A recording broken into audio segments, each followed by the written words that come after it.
test is in 4-part, Part 1, Part 2, Part 3, and Part 4. Now look at Part 1. Part 1. What have you been up to? I've just been to a tutorial. Weren't you two supposed to attend? Yes, we were. First, you have some time to look at questions 1 to 4.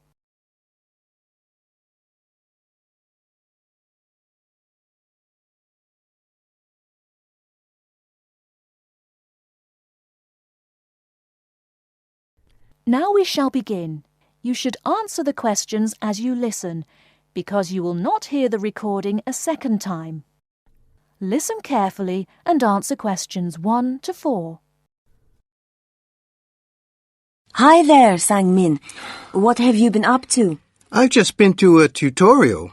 Weren't you two supposed to attend? Yes, we were. But I had an essay to finish and Julianne offered to help. Did we miss much? Well, I thought it was quite interesting. It was all about spending habits among undergraduates. It was based on recent research done by a PhD student studying behavioral psychology. Oh, yes.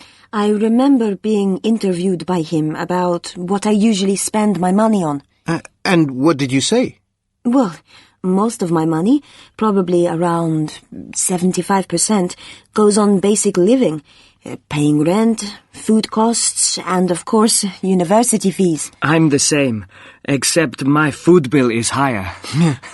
We are all in the same boat here. Virtually all my money goes on that too, but I also spend a lot of money on textbooks, between 100 and 120 pounds a month, usually more. Realistically, it's closer to 150 pounds. That explains why you get such good marks. Another aspect of the interview was students' use of credit cards, with a particular focus on how students manage these. In my case, not very well. I always end up spending more than I plan to. It's too easy to use. Surely that must be the point. That students are given credit cards too easily before they've learned how to use them. And the number of credit cards some students get, it's frightening. The average is about 3 cards.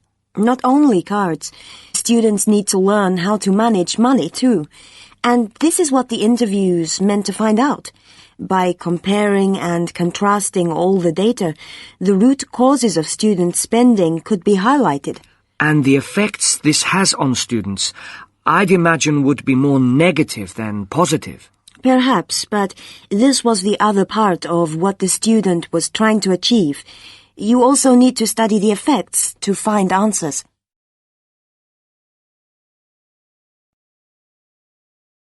Before you hear the rest of the conversation, you have some time to look at questions 5 to 10.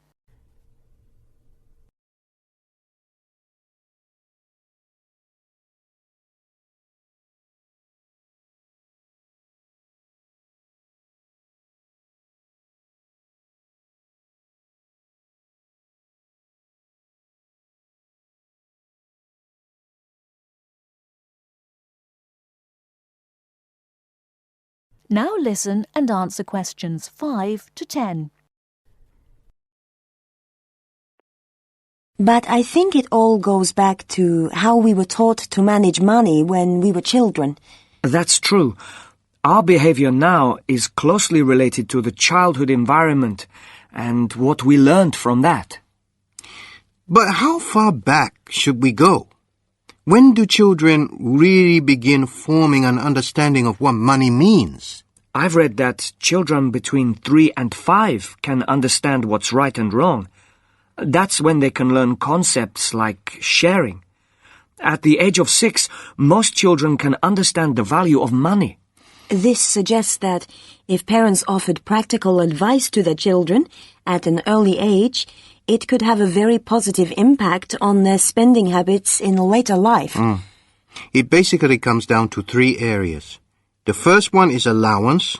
Parents should not try to focus on how much money they give their children, but rather on what they need. Needs are difficult to define, so parents need to resist the urge to give in when their children say, "I want."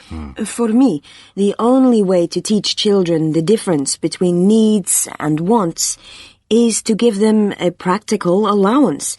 If my parents had not done that for me when I was younger, I don't think I would be able to handle the money they give me now. True.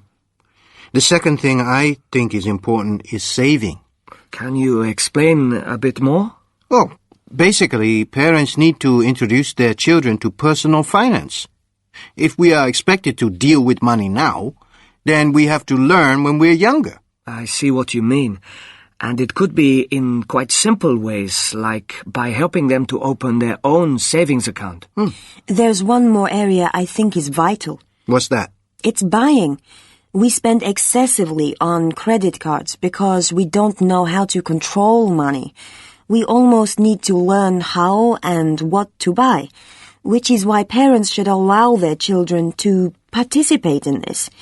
If they want something expensive, like a new pair of trainers, then they could be encouraged to save a bit of their allowance. And parents could also promise to help by saying that they will pay the rest if the child, at the end of their period of saving, still does not have enough.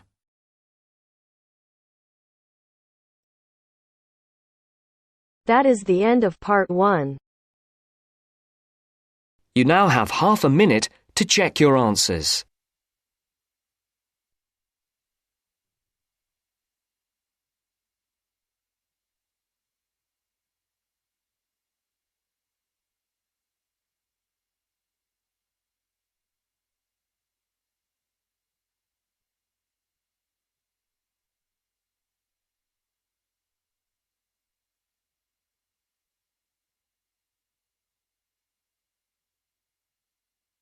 Now turns to part 2. Part 2. You will hear a male student talking to a union representative about placing an advertisement to sell a laptop. First, you have some time to look at questions 11 to 15.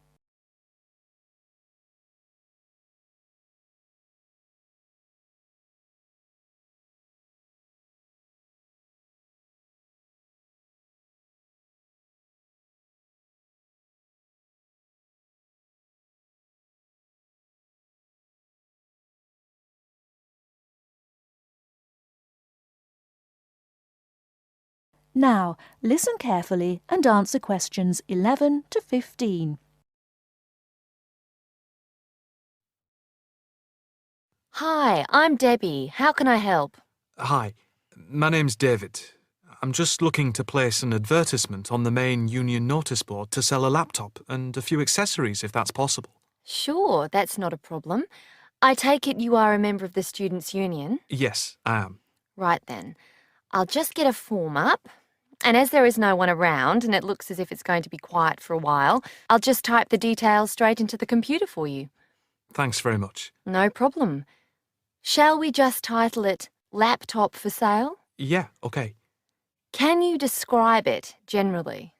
Well, it's in very good condition. In fact, it's hardly been used. Why are you selling it, if I may ask? Well, I've got another one which is much lighter, and I don't really need two. I see. What weight is the one you're selling? It's 3.5 kilograms. That is heavy these days. Can you give more details about the one you want to sell? Right. Well, it's an Allegro, and it's got all the latest programs. Okay. What about the memory? The memory is only 0.5 gigabytes. And what about the screen size and the other features? Oh, well, the screen is, well, let's see, it's 37.5 centimetres with a standard size keyboard and a touchpad. But I've got a cordless mouse that I can put in with it if necessary. Well, some people don't like using a touchpad. What about ports or holes for attaching things to the laptop? It's got 2 ports.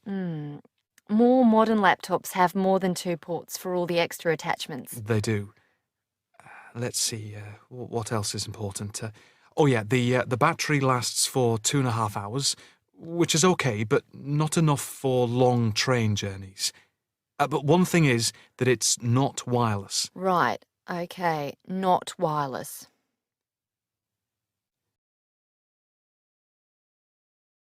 Before you hear the rest of the talk, you have some time to look at questions 16 to 20.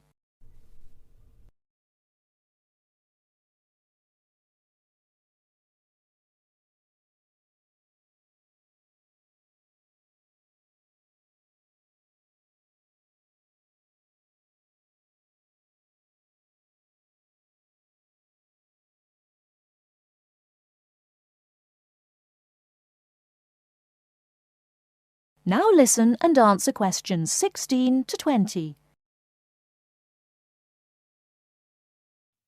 Anything else I can put on the advertisement? There's a webcam built at the top of the screen, and I can throw in a printer, a scanner, and headphones, which I got with it in a special deal. It also comes with its own case for carrying it around. Actually, the case is quite smart. I'm hoping these things will help it sell. They should do. Right, I think I've got all that. How much do you want for it? That I'm not sure about. It's worth about £900 to £1,000 new. Yeah, but you won't get that much if it's used, and even if it's in good condition. What about £500? I doubt if you'd get as much as that.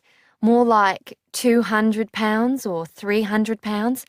If you look at the notice board, there is one on there which is comparable to yours, and it's not more than about £250, I think. As little as that? I'm afraid so.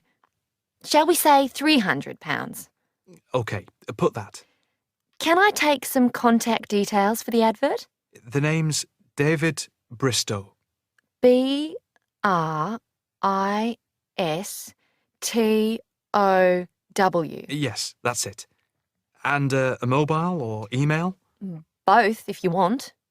It's DIB771@hotmail.com. OK, and the mobile? That's 09875 423387. That's it. If you send the picture, I'll add it and print it out and stick it up for you. OK, I can get that to you today. Right, I'll type in here, advert placed the 22nd of October. Fine. And good luck with the sale. Thanks. That is the end of part 2. You now have half a minute to check your answers.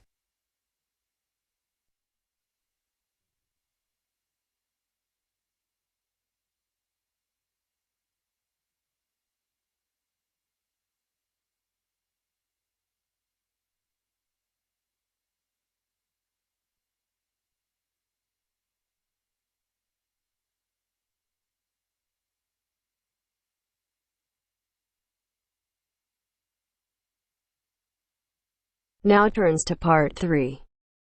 Part 3. And welcome to this morning's lecture on transport. First, you have some time to look at questions 21 to 25.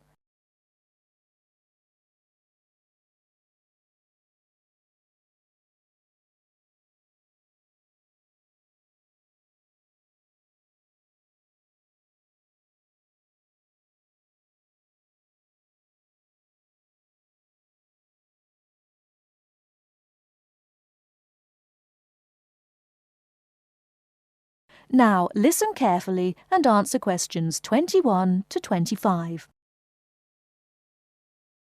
Good morning, and welcome to this morning's lecture on transport.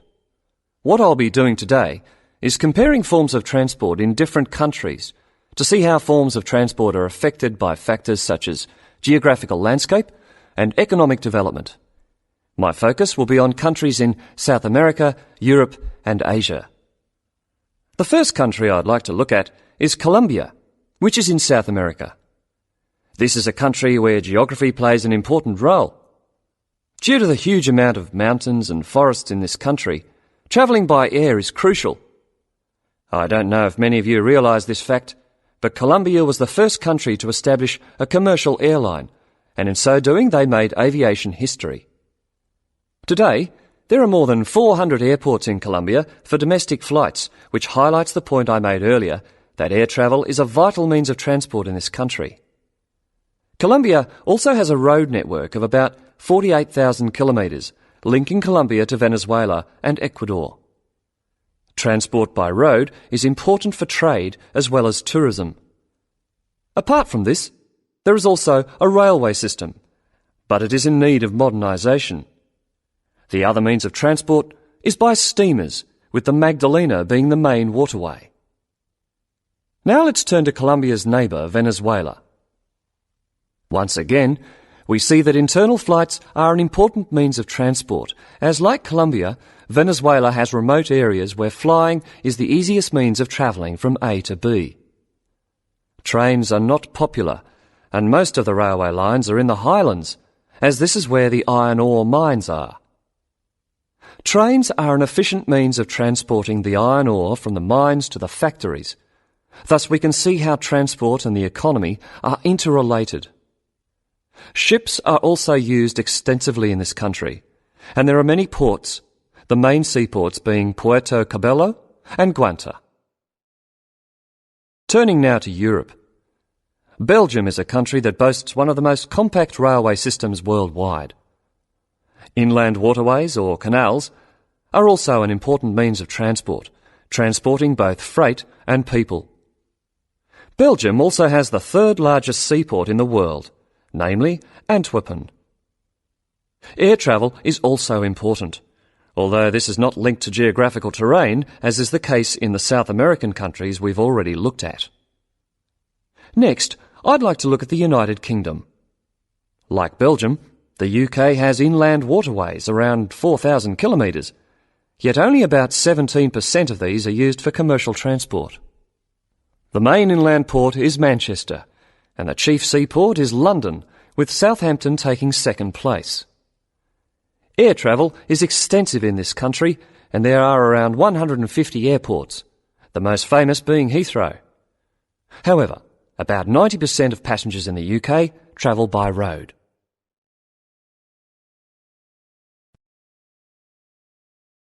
Before you hear the rest of the talk, you have some time to look at questions 26 to 30.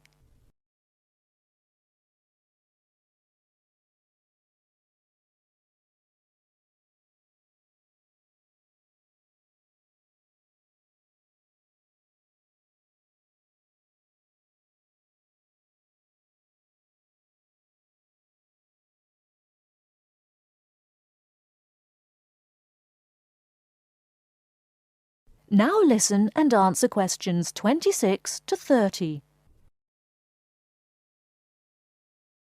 Finally, I'd like to look at two Asian countries. China is a country which reveals how geographical size affects transport development. Roads and railways are widely used, and this has led to a huge amount of bridges being built, such as the Yangtze Bridge, which is probably the most widely known. The Yangtze Bridge is 1.6 kilometres long and is built on two levels. The upper tier is for cars and pedestrians, while the lower is for trains. Railways are especially important, and over 80% of freight and passengers are transported by rail. With such a high proportion of people using trains, it is not surprising that governments in countries like China are prepared to invest in the railway system. Obviously, a fast and effective train service will encourage businesses and the general public to continue using it. The last country I'm going to mention is Japan, which has one of the most advanced transport systems in the world. The railway system is highly developed, and the Tokaido Railway, connecting Tokyo and Osaka, has trains that can travel up to 250 kilometres per hour. Ships are also a vital means of transport in both international and domestic areas.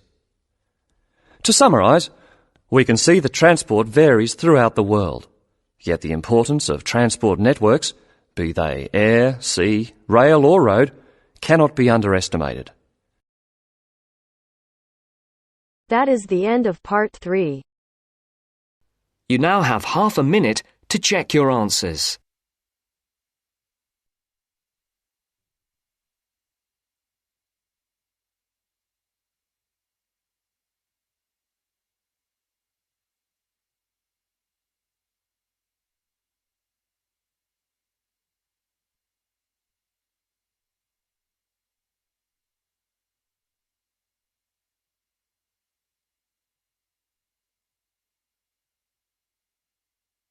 Now turns to Part 4. Part 4. You are going to hear a lecture about the geographic information about Australia. You now have some time to read questions 31 to 40.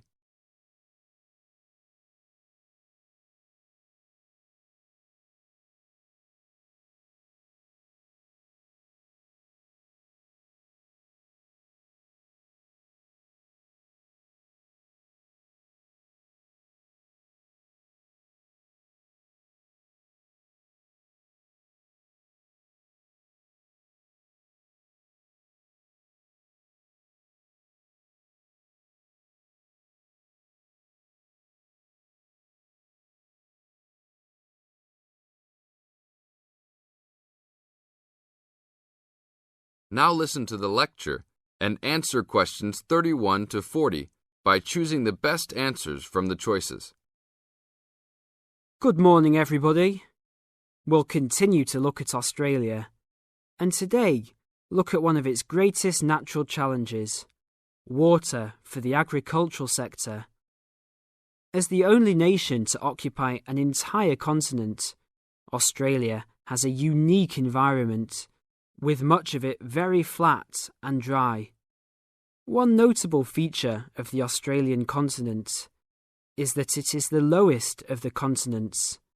The average elevation is less than 300 metres, compared with the world's mean of 700 metres, and its highest mountain is only 2,228 metres, so it is overall a very flat country. It is also dry. In fact, Australia is the driest, after Antarctica, of the continents. Yet Australia has extremes of climate and topography. There are rainforests and vast plains in the north, snowfields in the southeast, deserts in the centre, and fertile croplands in the east, south, and southwest. And Australia contains some of the wettest areas on Earth. In western Tasmania and on the northern Queensland coast, but half of the continent has an annual rainfall of less than 300 millimetres each year, and only 20% has more than 600 millimetres each year. A major problem is that the limited water resources do not match up with where water is consumed. The major water resources are in northern Australia and Tasmania, whereas most of the agriculture and people are in southeastern mainland Australia. The agricultural sector is the largest consumer of both self-extracted and main-supplied water, using over 70% of total net water consumption. Electricity and gas supply and water, sewerage and drainage services use notable amounts of self-extracted water. However, net consumption in the household sector is the lowest, just 8% of total net water used. Australia's water use increased by 25% over the decade between the mid-1980s and mid-1990s.